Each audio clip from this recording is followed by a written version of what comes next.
Okay, so I need you to understand something before we get into this story.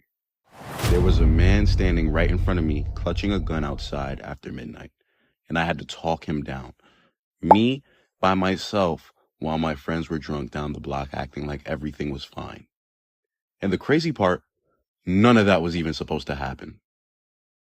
It started because my homie changed the music at a party that wasn't his. Let me explain. So this was Halloween weekend in college. And if you went to school anywhere that wasn't New York City, you already know that Halloween weekend means it ain't just Halloween. It's Halloweekend. The whole weekend is an event. Everybody dressed up, everybody going out, everybody's on 10. I'm from New York. We don't really go to house parties.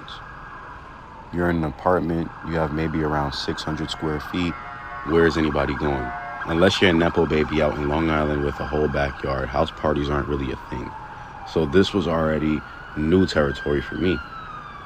And to make it worse, I had no costume.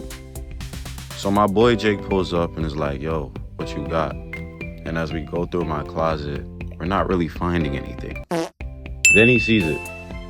My old UPS jacket, brown with the logo on it, from when I used to work there. He goes, yo, that's your costume. I'm like, bro, that's not a costume. That's just my old job. He goes, nah, you're a UPS driver, but you need a package. We find an empty box, and I don't know why I did this.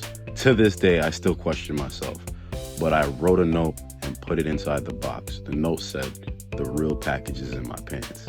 Yeah, I was that guy. Jake, meanwhile, is going as Tupac. Full costume, bandana, everything. The only problem, Jake is mixed, never worn a do-rag in his life, and doesn't know how to tie one. So I'm standing there, UPS jacket on, empty box under my arm, teaching this man how to tie a do-rag like it's a tutorial channel. It was genuinely one of the funniest moments of my life, and it happened before we even left the house. Real quick, let me introduce everybody, because you need to know who's who for when everything goes left. Me, the rational one, apparently. Then we have Jake, 5'4". Remember, 5'4". He's built different. You know, he got that energy. We got Corbin. He practices Muay Thai. You know, he be feeling untouchable. But we'll get back to that. And then we have Malik, my boy. Solid dude, has a full set of teeth at this point in the story. This is an important detail. And then there's Zoe. Zoe is my godbrother. Younger than me, not in college yet. I invited him out for the weekend so he could see what school life was like. His mom trusted me. I trusted myself. This was a mistake. When we got to the party, it was a $5 entry. I walked inside. They had beer pong. I know it sounds crazy, but I'm from New York, so I've never been to a party with beer pong before. This was a revelation. I'm walking around holding my little package prop, UPS jacket on, genuinely amazed. Downstairs, they had a tattoo artist giving out free tattoos. It was a whole production. Then I run into this dude I recognized from when we were both trying out for the same fraternity. Me and him had seen each other around during that process, so we already had that mutual respect thing going. We start talking, we're vibing, the conversation goes long. Around 45 minutes, I didn't even realize it. They end up giving me my $5 entry fee back just because they were rocking with me that much. Hey, what can I say? Your boy's a people person. 45 minutes gone, my friends are upstairs somewhere in this party doing God knows what. So I go upstairs to find them. I find Corbin. Corbin is standing near the DJ booth looking offended. Personally offended by the music selection. He turns to me and goes, bro, this music is trash. Before I could say anything, this man walked to the booth and changed the song himself. Now who does that? Not asked the DJ, not requested it, changed it like it was his house. Like it was his party. Like he paid rent. The whole room turned around. You know that moment at a party when something happens and the vibe just shift?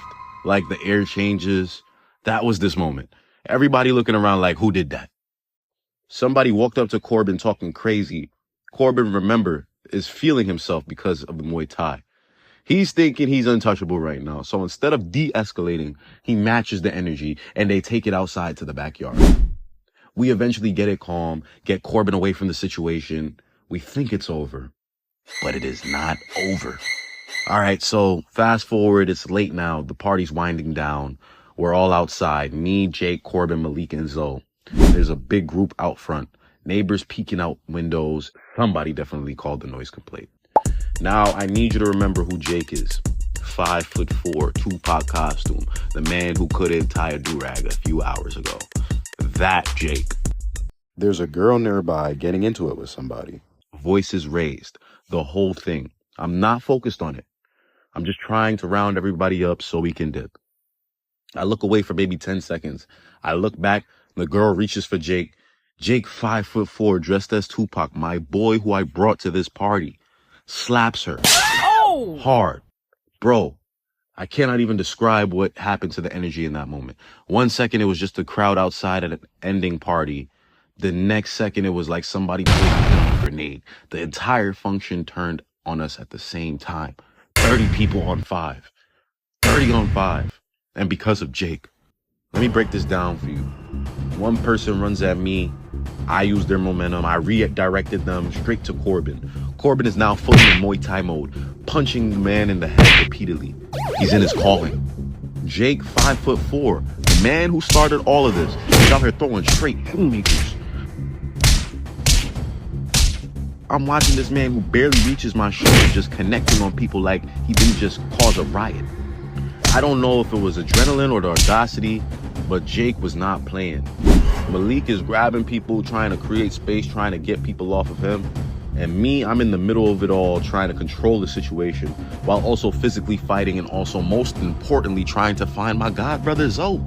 Because if his mom finds out her son got hurt at a college party that I brought him to, my life is done. I find Zoe in the midst of the chaos and we leave the area and I sit him down at the curb. I'm like, stay right here and don't move.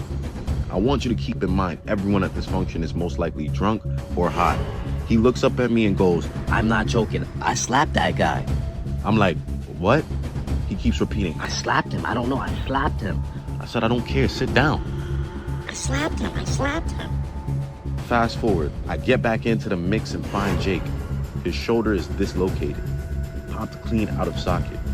And Jake, 5'4". Remember, 5'4". The man responsible for all of this throwing haymakers for the last 3 minutes is trying to go back and fight more people with a dislocated shoulder. I have to physically hold this man back. I grabbed his arm and I popped his shoulder right back into place on the sidewalk.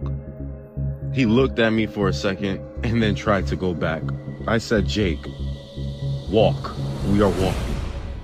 I got everybody moving down the block. Me and Malik are the last ones.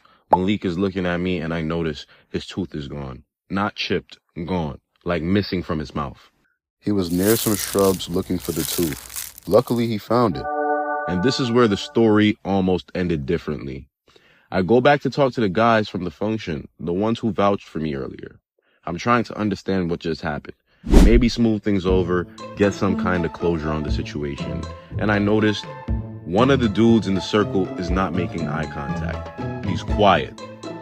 His hand is at his waistband. He's clutching a gun. Just standing there, holding it, not pulling it, but holding it, like he's deciding. I don't panic. I don't run. I look at him and I say calmly, like I'm not terrified. I said, Joe, you really don't need to be doing all that. Don't waste your life over some BS. I don't know where those words came from. I don't know how I was that calm, but I meant every word of it. He didn't pull it. I walked away. I get down the block. I tell everybody, they have a gun. We need to go now. Nobody needed to hear it twice. We started running. Somewhere in the distance, sirens. Corbin, who had been on top of the world all night doing Muay Thai combos on strangers, was now completely a different person. This man was shaking, almost in tears. Bro, what do we do? What do we do? I don't know what to do. I go, Corbin, breathe. We're fine. Just follow me. We cut through the neighborhood and find a big hedge. A whole row of bushes, and I make the executive decision that we're getting in those bushes and calling an Uber. All 5 of us in the bushes crouching. The Uber arrives. We come out. The driver looks at 5 people emerging from a hedge at 2 a.m. on Halloween weekend. What do you think he did? That boy left us. So we went back inside the bushes and called another Uber. This time we waited on the sidewalk when the Uber came. We get back. Malik is still fixated on his tooth. Rightfully so. This man lost an entire tooth in a fight. But here's where watching movies actually saves someone's life. I remembered the scene from a Netflix movie. A woman knocked out her tooth, and instead of panicking, she put it in a glass of milk. And because she did that, the doctors were able to reattach it. Something about the enamel, the root, the milk, preserving it, whatever. I told Malik, we need milk right now. Right now, put the tooth in milk. He looked at me like I was delirious. I said, trust me, I watched a movie. So that night when we got back to the dorm, I went and found some milk in my fridge and poured it inside a bottle. Then I put the tooth inside the bottle. And Malik that night waited hours at the hospital. Finally, the doctors looked at the tooth and looked at us and told Malik that if the tooth hadn't been in the milk, the root would have dried out and there would have been nothing to reattach it to. The milk saved his tooth. A movie saved his tooth. So what did we learn today? Moral of the story. 1. Don't change the music at a function that isn't yours. I don't care how bad the playlist is. You are a guest. Respect the DJ. 2. Don't hit women. This should not be a lesson you need, and yet, here we are. 3. Watch more movies. Seriously. You never know when a random scene is going to save your homie's tooth at 3 in the morning.